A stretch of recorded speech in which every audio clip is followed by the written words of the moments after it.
Good morning, everyone. Welcome to Seasonal Tarot. My name is Kathy. Thank you for being here.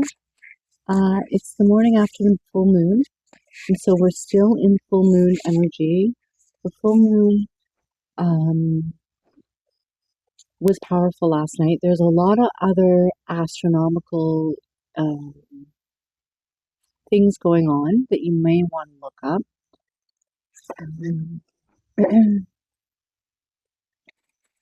I'm going to pull an oracle card, see what the overall theme is. This is from the Sacred Forest Oracle. What do we need to know about today's energy for the collective spirit?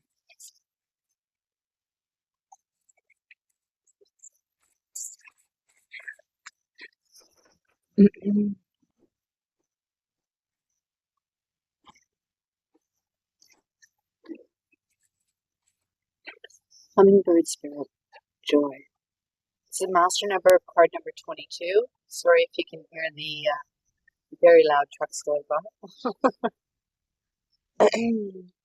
So, hummingbird spirit talks about joy. Um, she They're a migratory bird, so they're very much in touch with the seasons and the rhythm of nature. This is a time of year where they're making migratory paths back to their breeding grounds. Um, and so we're told in North America to keep the hummingbird feeders out longer than we would expect, just because they're coming home. And at nighttime, you can turn off your lights because most migratory birds actually travel at night when they're heading to a destination. And so the lights on during the night kind of messes up with that pattern. Here it looks like the hummingbird is drinking from the nectar of a hibiscus flower just on the outside of the forest. And so it's being called into the light of the forest, but the forest is kind of tangled and it's going to take some navigating through. So this next phase of the moon, until the new moon, which I think is in about 2.5 weeks, is going to take some navigation. Spirit's asking us to purposely stay in the place of joy. Excuse me. Find the um, try to find the good in everything. Try to take time out and purposely do something that's going to make you joyful. So that's important. Okay, so let's read what the guidebook has to say from Denise Lynn. In the sacred forest, hummingbirds have incredibly beautiful auras. A shimmering, sparkling frequency surrounds them. With every flower they dip into, the colors of their aura and the frequency of their energy shifts. Each one hovers directly before you, without fear, flashing and iridescent colors in the sun. The vibration of their wings sounds like a universal om. You can hear the hummingbirds. Open your heart to the celebration and fun. Who told you that you need to suffer to grow? Your soul expands in leaps and bounds through following your bliss and expressing your love. Embrace life, yourself, and others in the moment. I'm going to say right where they're at.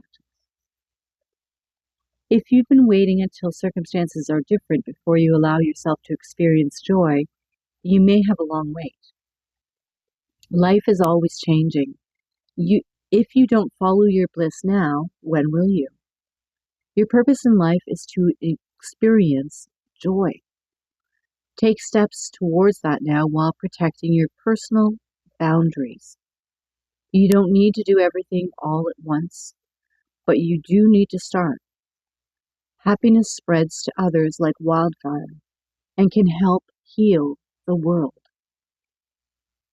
Although hummingbirds are small, They are capable of traveling great distances and can even fly backward.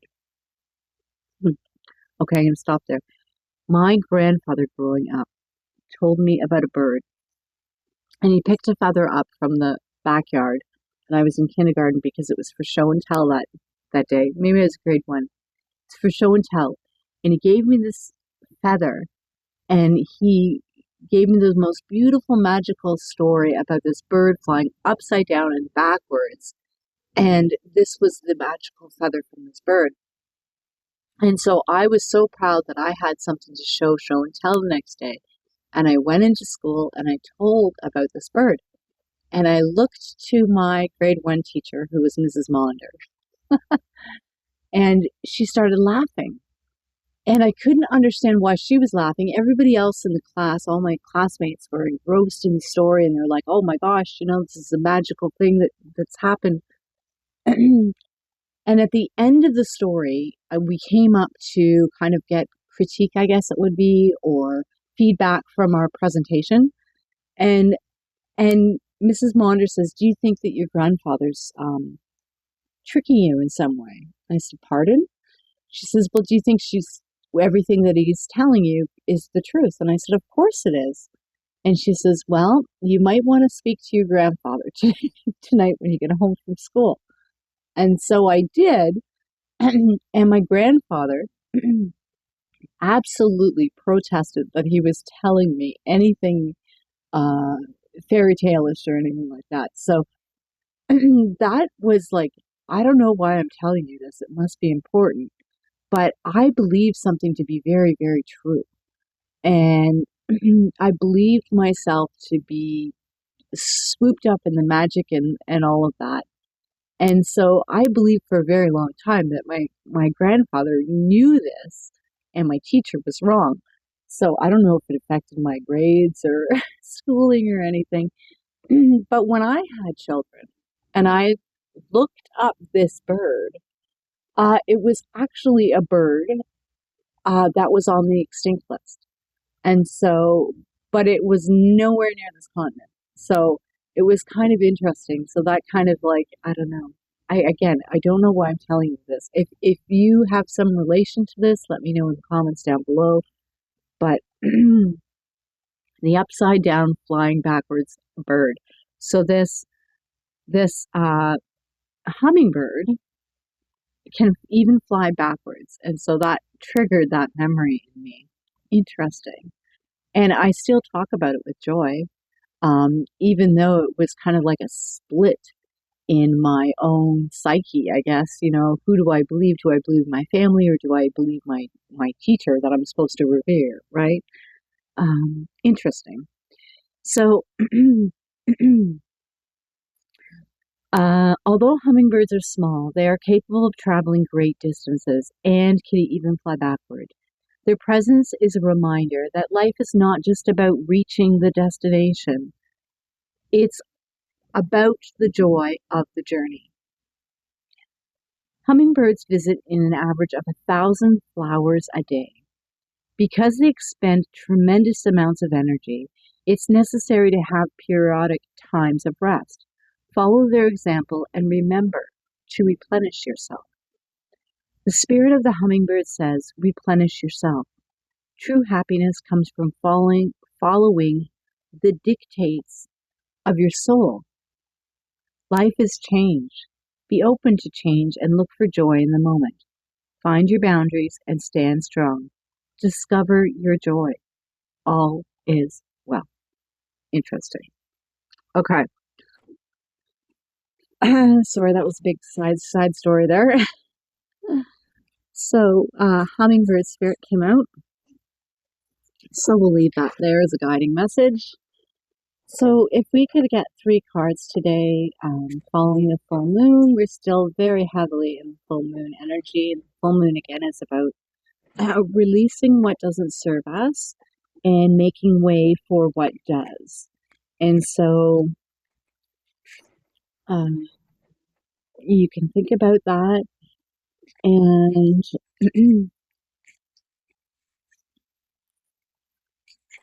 I'm going to talk about I'm going to ask 3 questions, and rather than past, present, future, we're going to go with what do we need to know on a physical level, on an emotional level, and our third card will be a spiritual level.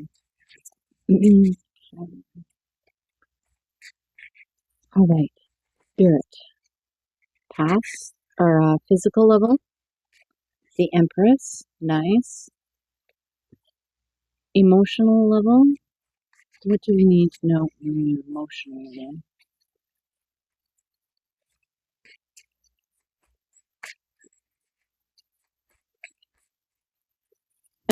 So the Empress there in the physical world is birthing new things. She's capable of handling arduous amounts of energy. She holds emotional balance. She holds the intuition. She has the power to make things work through the emotions. She's has the worker bee there, a balanced, harmonious relationship with that, and the bee provides nourishment to her and the community. So emotionally, what can we know about today's full moon energy? On an emotional level, what does the full moon want to say? The King of Wands. There is that King of Wands carrying his shorter staff. She's carrying a much more elaborate staff. Okay, and so on a spiritual level, what do we need? We have the Knight of Cups coming out in reverse. Bottom of the deck is the Nine of Pentacles. So individually, we have the power to create abundance in our lives. We also have the ability to hoard that if we, that would be the negative aspect of it. But this is about taking our resources and sharing with others. The Empress is all about abundance, beauty, birthing ideas, healing, you following the intuition. We have Venus as her role, and Venus right now is actually in planetary. We can see Venus as a morning star in the sky, so that's very, very important. So just about an hour and a half before the morning sunrise, if the clouds aren't in the way, you can actually see the morning star of Venus. The King of Wands is talking about our emotions. The King of Wands has this fiery, passionate energy that is able to get things done with action. He has the balance within himself to execute emotional change, physical change through a harnessing of the emotions in order to manifest something. And the King of Cups has come to us inverted. And so with that inversion on a spiritual level, the Knight of Cups is generally about passionate energy, emotional immaturity, perhaps, maybe doing things because it's fun, but not taking notice of, in an innocent, naive way, of how it may be hurting somebody else. Spirit is asking us to take a look at that. And yes, absolutely, we need to bring joy into the future, but we need to do so more with a conscious aspect, in that we're not hurting another person knowingly. And don't all be in the light. Take the balance of the light and the dark and find some goodness in that, even though it may be arduous. It might be difficult.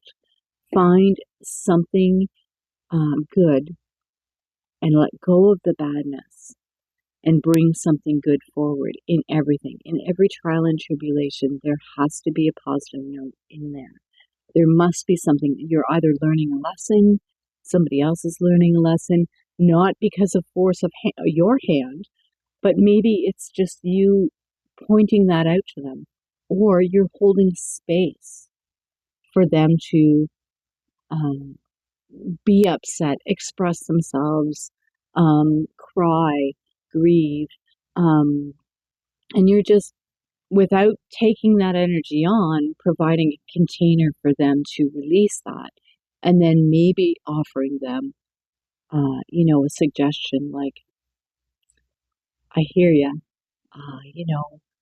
but it's maybe that rage isn't quite yours, or you don't have to accept that.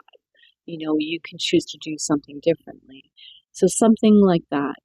Um, yeah, I would say, okay, so closing. Um, what am I going to do for closing? Just give me a second here. Okay, so in closing, I'm being told to pull a card from the Kentucky Oracle. Um, it's a beautiful deck. If you ever want to work personally with cards, this is a huge hefty deck. Like, wow, a lot of work has gone into this. So it's got journal prompts, it's got, the environment, has a porthole, it's got the weeks of the years and stuff like that. Um, and so we are at week 44. We're getting prepared to go into 43, 44. So the wounded, happy, evil. Even what is strongest is vulnerable. Give rest to what you usually rely on, and instead access less developed parts of yourself or your life. Adapt to an introverted experience. And then 44 is about resolve, overwhelm by diving deeper, not taking that stuff on if you're dealing with another. Go within instead of escaping into distractions. That's poignant in my life. Some family members are going through some stuff. So I'm just going to go ahead and close that. And we'll read the message in closing. We have the luminous brew. Nice. Can you see that? Have a look at that and see if there's anything that's coming through for you.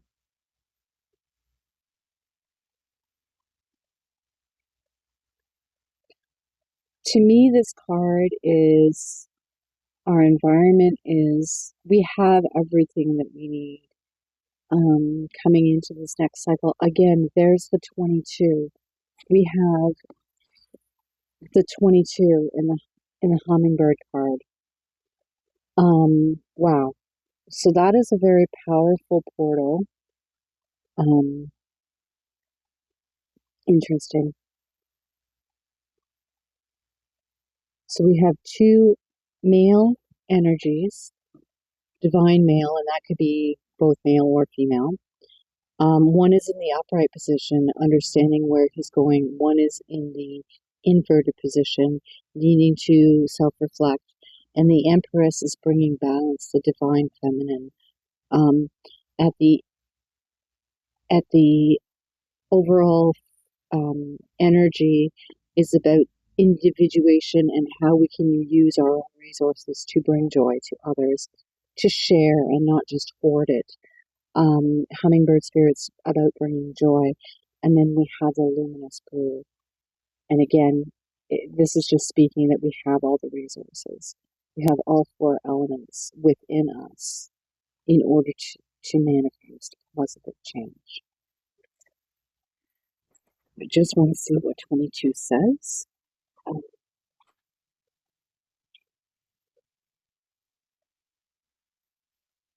The luminous brew.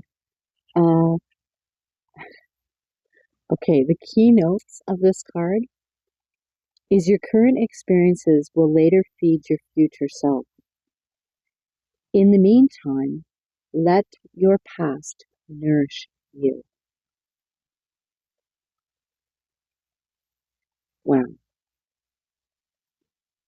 The cauldron made of moss hung over a fire that feeds itself on nothing fuel. These things simmer under the light of the moon, a star-kissed leaf, pollen gathered by a swarm of bees between hives, lichen from the apex of a mountain, moistened with a single drop of a cave water fallen from the crystalline stalactite. A wish you cannot know until it is fulfilled. You drink this brew from a green acorn cap as ribbons of dawn, pink the boughs. Absolutely magical. So this was a super moon last night. And I'm just going to let that sit and settle. I'm going to say goodbye to you here for now. I'll probably come back with another reading later. I hope you got something from this reading. Thank you everyone for being here. Take care.